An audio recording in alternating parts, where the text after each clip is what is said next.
Hello guys, welcome back to my YouTube channel. So आज हम एक बहुत इश्क के एपिसोड में देखेंगे कि शेखावत मेंशन में रुद्रप्रताप तारा को कहता है तो ये पताशा खाओ और सबके सामने ये साबित कर दो कि तुमने व्रत नहीं रखा है। लोग फिर मृत्युंजय रुद्रप्रताप को कहता है, ताया जी इस परीक्षा से हमारे परिवार का ही अपमान होगा। रुद्रप्रताप तारा को कहता है, तारा बहू लो खाओ। तारा मृत्युंजय की तरफ देख रही होती है। ऊपर से नंदू भी ये सब देखकर मुस्कुरा रही होती है। तारा की इस हालत पर सारे घर वाले टेंशन में होते हैं। रुद्रप्रताप को छोड़कर तारा पताशा खा लेती है मुंह में। सारे घर वाले नंदू रुद्रप्रताप ये सब देखकर दंग रह जाते हैं। फिर नंदू खुद से ही कहती है, नहीं पक्का नहीं खाया होगा इसने पताशा। फिर तारा वहाँ से चली जाती है। फिर मृत्युंजय रुद्रप्रताप को कहता है, देखा हमारे परिवार का ही अपमान हुआ। फिर जयराज रुद्रप्रताप को कहता है, हम तो पहले से ही जानते थे भाई साहब कि वो खाएगी, हमें उससे किसी तरह के संस्कार की उम्मीद नहीं है। चलिए इतना बोल के सारे घर वाले चले जाते हैं। रुद्रप्रताप अकेले खड़ा होता है। रुद्रप्रताप अपने मन में कहता है, तारा ने तो पताशा खा लिया, समझ में नहीं आ रहा दोनों बहनों में से कौन सी बहनें मेरे साथ खेल खेल रही है, तारा या नंदू। तारा अपने कमरे में आकर पताशा सूंघ लेती है।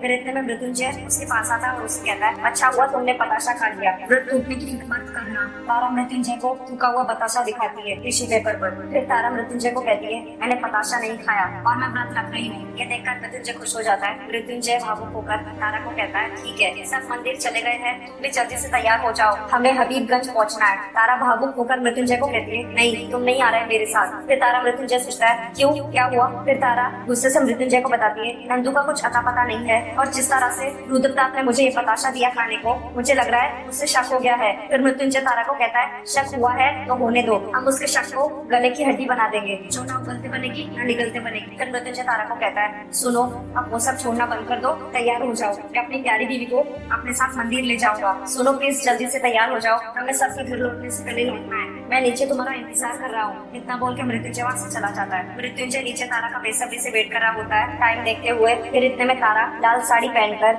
सज धज कर सीढ़ियों से उतरकर आ रही होती है। जैसे ही मृत्युंजय की नजर उस पर जाती है, उसका मुंह फटा का फटा रह जाता है। मृत्युंजय तारा को प्यार भरी नजरों से देख रहा होता है। फिर इतने में तारा उसके सामने खड़े होकर उसे देखकर मुस्कुरा रही है। मृत्युंजय की नजर तारा से हट ही नहीं रही होती है, वो उसे घूर घूर कर देख ही जा रहा होता है। तारा मुस्कुरा के मृत्युंजय से पूछती है, कैसी लग रही हूँ मैं, क्या ख्याल है। फिर मृत्युंजय तारा को बताता है, पिछलियां ना गिर पड़े, अब तो यही सवाल है। मृत्युंजय और तारा नीचे खड़े होते हैं और ऊपर से नंदू छुप छुप कर उन दोनों पर नजर रखी होती है। तारा और मृत्युंजय दोनों ही बाहर चले जाते हैं। नंदू भी उन दोनों का पीछा कर रही होती है। चलते चलते छुप छुप के वट सावित्री की पूजा के लिए सारी औरतें आई हुई होती है। तारा भी उधर जाकर बैठ जाती है सावित्री की कथा सुनने के लिए। पंडित जी सारी औरतों को वट सावित्री की कहानी सुना रहा होता है। मृत्युंजय भी खड़े रहकर कथा सुन रहा होता है और नंदू छुप के गुस्से से देख रही होती है तारा और मृत्युंजय को। नंदू रुद्रप्रताप को कॉल करती है। रुद्रप्रताप नंदू का कॉल पिक करके कहता है, हाँ बोल। नंदू रुद्रप्रताप को बताती है कॉल पर, जैसे मैंने सोचा था वैसा ही हुआ है। तारा को लेकर आ गया है मृत्युंजय वट सावित्री की पूजा कराने,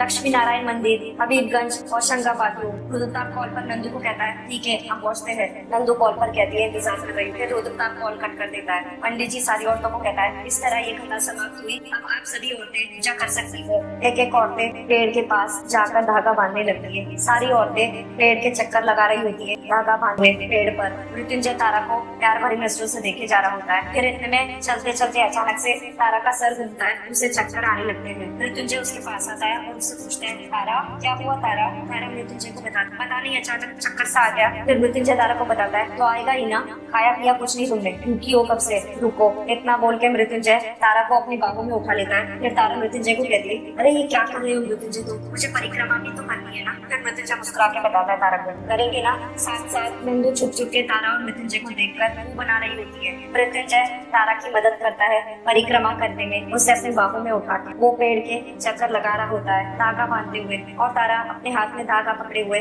पेड़ पर धागा बांध रही है। फिर इतने में रुद्रप्रताप आ जाता है। नंदू रुद्रप्रताप को इशारा करते हुए बताती है। रुद्रप्रताप हैरानी से देखता है कि मृत्युंजय और तारा पेड़ की परिक्रमा कर रहे होते हैं। फिर रुद्रप्रताप संस्कृत में बोलता है। उसी रात को शेखावत मेंशन में रुद्रप्रताप के कमरे में रुद्रप्रताप गुस्से से अपने कमरे की चीजें फेंकता है और चिल्लाता है पागलों की तरह। रुद्रप्रताप अपने कमरे की किताबें फेंकने लगता है। नंदू से कहती है, क्या कर रहे हो। रुद्रप्रताप गुस्से से अपने कमरे का आईना तोड़ देता है। नंदू जोर से चिल्लाती है सब देखकर। नंदू रुद्रप्रताप को कहती है, बस करो, आईने पर गुस्सा निकाल कर क्या होगा, सच थोड़ी ना बदल जाएगा। कुछ भी कर लो पर सच यही रहेगा कि अपने आप को शातिर समझने वाली कलावत खुद की चाल उसी पर उल्टी पड़ गई। मोहरा बनाकर लेकर आई थी ना उसे, तुम्हारे मोहरे ने तुमको शतरंज सिखा दी और करेगा ही। पूरा परिवार जो मिला हुआ है उसके साथ, चाहे जितने टुकड़े कर लो आईने के, उसके हर टुकड़े का हर रूप तुम्ही को मुँह चिढ़ाएगा। नंदू की ये बात सुनकर रुद्रताप उसका गला दबा देता है जोर से। रुद्रताप गुस्से से नंदू को कहता है, देख देख, शीशे के जितने टुकड़े किए ना मैंने, उतने ही इस परिवार के हर सदस्य के ना कर दिए। मेरा नाम रुद्रताप नहीं। इतना बोल के रुद्रताप नंदू का गला छोड़ देता है। फिर नंदू गुस्से से रुद्रताप को कहती है, मेरा गला दबाने से क्या होगा, देख लिया नतीजा, देख लिया नतीजा उसे छुपाकर चाल चलने का। अगर मैं होती ना तो मैं एक ही नजर में पहचान जाती कि वो असली मृत्युंजय है। बबलू नहीं, अगली बार मुझे मूर्ख बोलने से पहले आज का ये दिन याद रखना। नंदू की बात सुनते ही रुद्रताप गुस्से से उसकी तरफ देखने लगता है। फिर इतने में बबलू चौरसिया रुद्रताप के कमरे में आ जाता है। ये सब रुद्रताप के कमरे में सारा कुछ टूटा फूटा सामान देखकर बबलू चौरसिया चौंक जाता है। फिर मृत्युंजय दरवाजा बंद करता है रुद्रताप के कमरे का और उससे पूछता है, क्या है ये सब। फिर मृत्युंजय उस बबलू चौरसिया नंदू को पूछता है, अरे वाह नंदिनी जी, हमका तो लागत है तुम ही ने किया है ये सब, हमका तो ई लागत रहे तुम में से थोड़ी सी शर्म बाकी है तो यहाँ लौट कर वापिस नहीं आई रही, पर तुम तो यहाँ खड़े हो हमारे सामने, ऐसा झूठी झूठी कहानियां बोलत रहे सबको। बाबा रे बाबा, हमका एक बात बताओ, तुमका कितने लोगों ने मिलकर अगवा किया रे? ये आदित्य मीठी ने, रुद्रताप जयराज ने, या हमने और तारा जी ने? है बोलो बोलो, टेल टेल। रुद्रताप और नंदू गुस्से से मृत्युंजय की तरफ देख रहे होते हैं। फिर मृत्युंजय नंदू को कहता है, अरे तुम क्या बोलोगी, तुम्हारा तो पूरा भांडा फट हो गया, अब चटाई लो चटनी। नंदू गुस्से से मृत्युंजय को कहती है, हो गई डायलॉग बाजी। नंदू मृत्युंजय को कहती है, मृत्युंजय शिकावत बंद कर ये सब, अब तेरा ये खेल खत्म। नंदू की बात सुनकर मृत्युंजय जोर जोर से हंसने लगता है उस पर। मृत्युंजय हंसकर नंदू को कहता है, अरे खेल तो तुम्हारा खत्म हुई गवा, खेल भी नहीं खत्म और पैसा भी नजब है। नटवर लाल की भतीजी ये देखो, उल्टा चोर कोतवाल को डांटे, जाओ रे जाओ। फिर मृत्युंजय की नजर नीचे टूटे फूटे सामानों पर जाती है। फिर मृत्युंजय कहता है, एक मिनट, ये सब चीजें कैसे टूट गई, और देखो तो कितना महंगा कांच है। फिर मृत्युंजय रुद्रताप को कहता है, रुद्रताप जी आप नंदू को मारत वारत तो नहीं रहे? देखो माना कि उन्होंने आपको बहुत धोखा दिया, पर ऐसे औरत पर हाथ उठाना आपको शोभा नहीं देता। रुद्रताप मृत्युंजय को कहता है, शोभा नहीं देता ना? फिर मृत्युंजय रुद्रताप को कहता है, हाँ। रुद्रताप हंसने लगता है मृत्युंजय पर। फिर रुद्रताप मृत्युंजय को कहता है, किसने किसको धोखा दिया हमें सब पता चल गया, चाल तो बहुत अच्छी चली तूने, पर सच को ज्यादा दिन तक छुपा नहीं पाए। फिर मृत्युंजय चौंकते हुए कहता है रुद्रताप को, अरे ई का बोलत हो।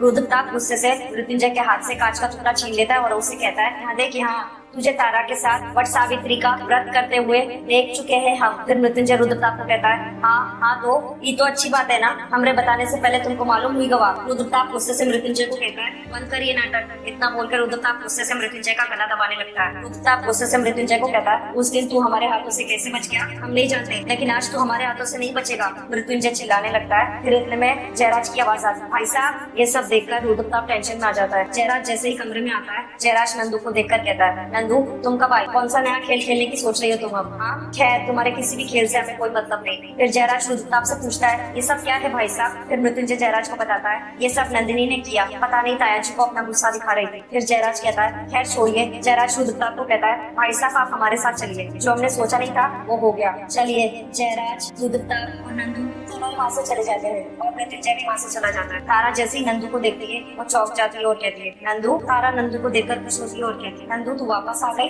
कहाँ गई थी तू? मैं कितना घबरा गई थी पता है? नंदू तारा को गुस्से से कहती है, तुझे मेरी फिक्र कब से होने लगी, बंद कर अपना ये नाटक। नंदू तारा को फुसफुसाते हुए कहती है, और जो भी तूने सोचा है ना वो भूल जा, तेरा सच सामने आ गया है। तारा गुस्से से नंदू को कहती है, क्या क्या सच सामने आ गया है? हाँ बोला। और ये खुसर फुसर क्या कर रही है कान में? जो बोलना है सबके सामने बोल, पूरे परिवार के सामने बोल। और हाँ, खेल तो तू खेल रही है मेरे साथ, तेरा सच मेरे सामने आ गया है। तारा सबको बता, कितनी गलत थी मैं ही नहीं मान रही थी कि ये मेरा मृत्युंजय है, क्योंकि मैं ये मान के बैठी थी कि मेरा मृत्युंजय दुनिया में है ही नहीं। तारा गुस्से से नंदू को बताती है, और तूने क्या बोला था, क्या भरा था मेरे दिमाग में कि ये बबलू चौरसिया है? पर आज आप सब जब मंदिर चले गए थे तो ये मेरे पास आए और मेरा हाथ अपने हाथ में लिया, और फिर इन्होंने मुझे कहा कि मैं इनसे कोई भी सवाल पूछ सकती हूँ, ऐसे सवाल जो सिर्फ तारा और मृत्युंजय ही जानते थे, और इन्होंने मेरे सारे सवालों के जवाब दिए। फिर रुद्रताप चौंकते हुए कहता है, रुद्रताप तारा से पूछने लगता है, सवाल? ऐसे कौन से सवाल थे? फिर तारा रुद्रताप को बताती है, दादा की मौत से जुड़े थे सवाल। फिर जयराज तारा से पूछता है, कैसे सवाल थे तारा? फिर तारा सारे घर वालों को बताती है कि यही कि कैसे आदित्य की जान बचाने के लिए इन्होंने आदित्य का जुर्म अपने ऊपर ले लिया था। फिर जयराज चौंकते हुए कहता है, आदित्य का जुर्म? फिर आदित्य जयराज को बताता है, जी डैड, मुझे बचाने के चक्कर में भैया ने ये जुर्म अपने सर पर ले लिया था। फिर तारा सारे घर वालों को बताती है, पर वो जुर्म ना ही आदित्य ने किया था और ना ही मेरे पति मृत्युंजय ने, इन दोनों को फंसाया गया था, क्योंकि असली गुनहगार तो कोई और ही है, और उस असली गुनहगार का नाम सिर्फ मैं और मृत्युंजय जानते थे। तारा की बात सुनते ही सारे घर वाले हैरानी से तारा की तरफ देखने लगते हैं। फिर जयराज तारा से पूछता है, कौन था वो गुनहगार? तो तब फिर से टेंशन में आ जाता है। सो गाइस, आज का एक बूंद इश्क का एपिसोड यहीं पर समाप्त होता है। Thank you for watching guys.